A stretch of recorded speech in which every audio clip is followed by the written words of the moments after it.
빡센 얘기요? 일단은 빡센 얘기, 전장현 얘기도 좀 빡세게 할 수 있죠. 전장현이 얘기하자. 역시 이준석 칭찬 먼저 할게요. 난 이거는 이준석을 칭찬하고 가야겠어. 아니, 전장현 문제는 시종일관 쟤네들이 지랄할 때부터 시작을 해서 이준석이 계속 이 문제에 대해서 얘기를 했고, 오늘도 페이스북에서 저건 여러분 이동권이 아니라 탈시설법이에요. 탈시설로 쟤네들이 나라 예산 쪽쪽 빨아먹으려고 하는 거고요. 이 얘기를 분명히 했습니다. 저는요, 탈시설을 너가 반대하냐? 저는 정확히 얘기하면요, 이 탈시설 정책을 반대하고 하는 거고요. 탈시설은 할 수 있는 분은 하는 거고, 할 수 있는 분은 하는 거고, 할 수 없는 분은 안 하는 거고. 탈시설을 의무화하거나 시설화를 의무화하는 건 아니고 선택의 영역으로 둬야 된다는 거고, 그 선택에 있어서도 의학적 판단을 해야 된다는 거죠. 이 사람은 도저히 밖에서 혼자 생활할 수 없는 사람입니다. 이 사람은 시설에 있어야 되는 사람입니다. 이런 얘기를 정확히 판단을 해야 된다는 거예요. 나라 돈 2조씩이나 써가면서, 그리고 시설 밖으로 나와서 밖에서 정말 생명의 위협을 받고, 그리고 실제로 돌아가신 분들도 있었죠. 욕창이 폐혈증으로 돼서 돌아가신 분들까지 있고, 사람이 방치가 되는 그런 야바위판으로 만들면 안 된다. 자, 그러고 나서 제가 여기서 전장의 문제에서 다시 한번 지적을 하는 거, 이 체제 전쟁의 모습이 있다. 여기서 체제 전쟁의 모습에서 정말 중요하게 봐야 될 게, 일단은 왜 이 장애인 시설판이 좌파들한테 몇 가지를 잡혀 있냐 하고 봤더니, 그들이 준사법권을 가지고 있더라. 장애인 권익옹호기관이라는 그거를 만들어서 지자체장이 지정을 하는 그 장애인 권익옹호기관이라는 게 경찰과 검찰보다 먼저, 행정기관보다 먼저 장애인 기관들에 대해서 준사법권, 조사권, 감사권을 가지고 있더라. 그러니 다들 꼼짝을 못하는 거죠, 저 좌파 애들한테. 그리고 그 걔네들은 거기서 활동한 경력을 바탕으로, 권익옹호기관으로 해서 활동한 그거를 바탕으로 인권활동가라는 타이틀을 가지고 국가인권위원회, 국가권익위원회, 그리고 지방정부에 있는 각종 인권위원회에 다 들어가더라. 그리고 각종 인권위원회에 다 들어가는데, 이게 장애인 바닥에서는 걔네들이 권력자인데, 그걸 넘어서 얘네들이 헤게모니를 잡는 방법으로 경찰위원회하고 경찰인권위원회, 그리고 이 경찰위원회와 경찰인권위원회를 지방 단위로 전부 다 자치경찰제로 바꾸고, 그 자치경찰제로 바꾼 다음에 경찰위원회에서는 예산 인사권을, 그리고 경찰인권위원회에서는 징계권을 가지고 대한민국의 사법권을 다 장악하려고 하더라.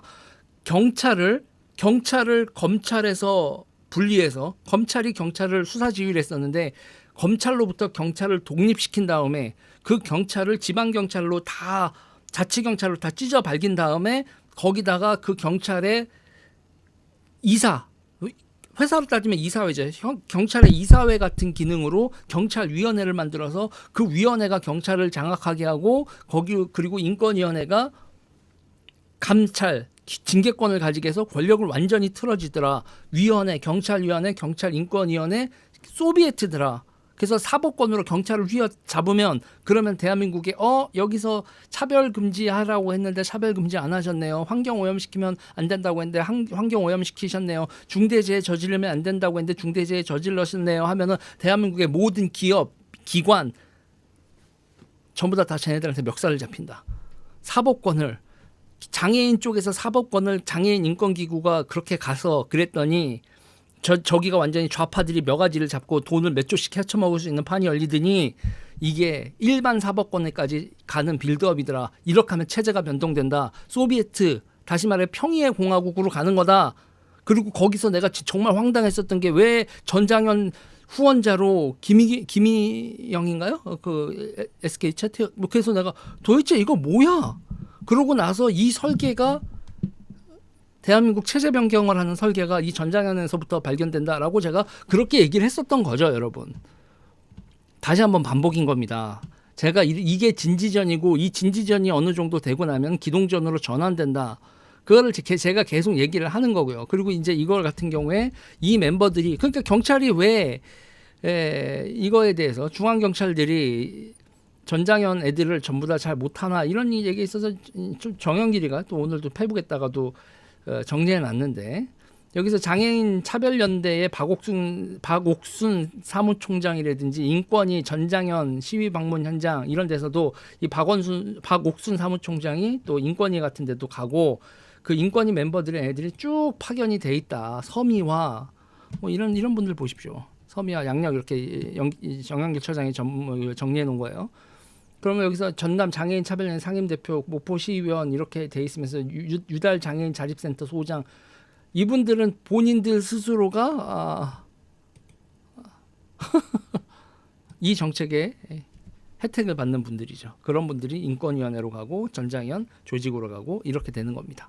그래서 다시 한번 말씀드리지만 그런데 여러분 제가 정말 분노하는 포인트는 뭐냐면 이들 탈시설 법안을 누가 냈냐, 어느 정당에서 냈냐. 와, 어디서 냈죠 여러분?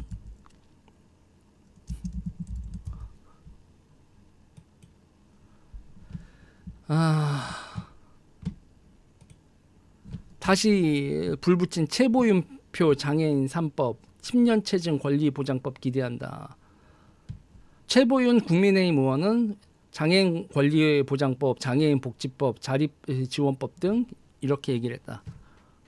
네, 국민의힘 국회의원이 이거를 발의를 했죠. 그리고 이 공청 과정에서나 기타 등등. 그리고 제가 이제 장애인 투쟁하다 보니까 국민의힘 시의원들 뭐 이런 사람들이 쟤네들 전장현하고 같이 편먹고 난리를 쳐서 보니까 저 사람들도 이거를 운영을 하고 있고 자립센터 같은 걸 운영을 하면서 용역비로 싹싹 먹는 사람들이 국민의힘 시의원들을 하고 있더라. 그래서 어디 가서 난리를 치니까 신부님들, 수녀님들을 후려치는 거를 국민의힘 사람들이 해서 가서 봤더니 쟤네들이랑 같이 해먹고 있더라. 나라 돈 빼먹는 걸. 그래서 저는 그래요. 좌우 구분하지 마십시오, 여러분. 친중에도 좌우 비슷하고요. 이 장애인이나 이런 위원회, 각종 위원회로 지방 예산 뽑아내는 거에서도 여러분 대한민국의 국민의힘하고 민주당하고 별 차이가 없더라고. 나는 오른쪽으로 넘어오면 별 차이가 있는 줄 알았어. 오른쪽에 넘어와도 똑같더라고. 그리고 저런 공천하고도 뭔 문제의식인지도 모르고. 다시 말해서 또 한 번 더 말씀드리지만 위원회 정치 소비에트화, 평의회 공화국화, 사법권, 인사권, 예산권 그리고 징계권 이런 것들이 위원회에다 위임되고 그 위원회를 장악하는 그 위원회 자격이라고 이렇게 되는 거. 그러니까 우리나라에서 공산당원이 아니다 뿐이지 그런 식의 무슨 인권운동가, 인권활동가로 해서 그 의사결정을 할 수 있는 인권위원회로 들어가는 모든 재생산, 리프로덕션, RP 구조라고 하죠. RP, 운동권 용어인데 이 RP 구조는 일반 시민사회에 보통 사람들이 먹고 사는 걸 하는 사람들로부터 유리된 우리가 대학 나와서 스펙 관리하고 이런 스펙이 아니라 위원회에 들어가는 스펙은 쟤들 세상에서 별도로 만들어져서 쟤들만의 리프로덕션이 되고 일반 사회에서 기업에 다니고 창업을 하고 이렇게 했던 사람들은 저 권력의 위원회에 접근이 안 되고 쟤들만 권력에 접근이 되는 구조가 딱 만들어지고 있다.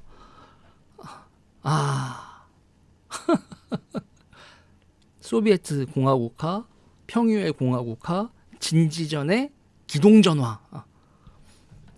밑에서 RP 구조를 장악을 하고 맨 마지막에 결국 권력의 핵심인 예산, 인사, 기획, 징계 이런 것들을 위원회를 통해서 장악한다. 그런 걸 뭐라고 한다? 소비에트 공화국, 우리말로 평의회 공화국, 위원회 공화국. 소비에트는 무슨 뜻이다? 위원회.